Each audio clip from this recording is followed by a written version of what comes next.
Welcome to episode 1923 of Love, Serve, Care. Today's episode, let's talk about the love. That's right, more love, because it's Valentine's Day weekend. It's a place for lovers and friends, right? Yeah. Okay, that's enough of that. But I want to just capture some reflections from this past weekend, in particular, Saturday, and what we call the second Saturday at the National Speakers Association Carolinas chapter. So shout out to all my Kakalaki peeps for writing the next chapter.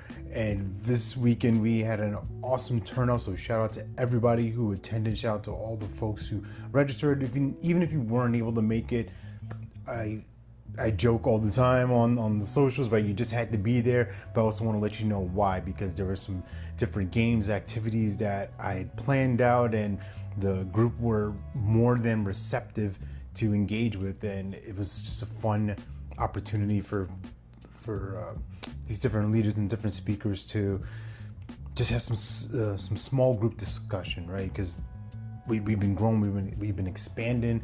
And I would say probably on average, anywhere from like 25 to 35 guests over these last few months. And, we've had a nice surge in that. And I want that to continue.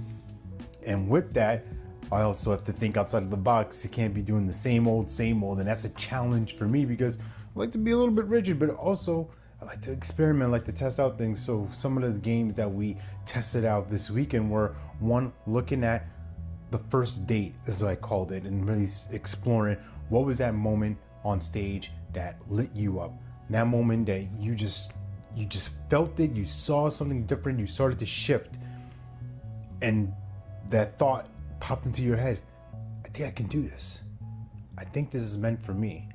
And there were some powerful stories that were shared. So shout out to everybody that I was in community with, and I was in my small group then. Then we shifted to looking at the love language for our audience.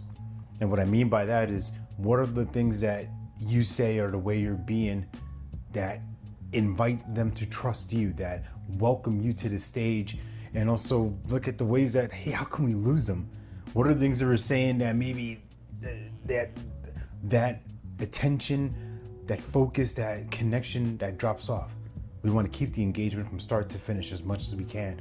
And last but not least, we want to look at the love letter, right? We want to write to those past clients that we served, or even the potential clients that we haven't been with yet, the stages that we want to, that we're aspiring to. So all that said and done, I wonder for you, what's your love language, and who are you going to write a love letter to if you take me up on this challenge? So with that said and done, remember that you're born to live your life in abundance. You're the master of your future. You control your freedom, and you have complete dominance for your thoughts, your emotions, and your habits. Take care. God bless. Stay blessed.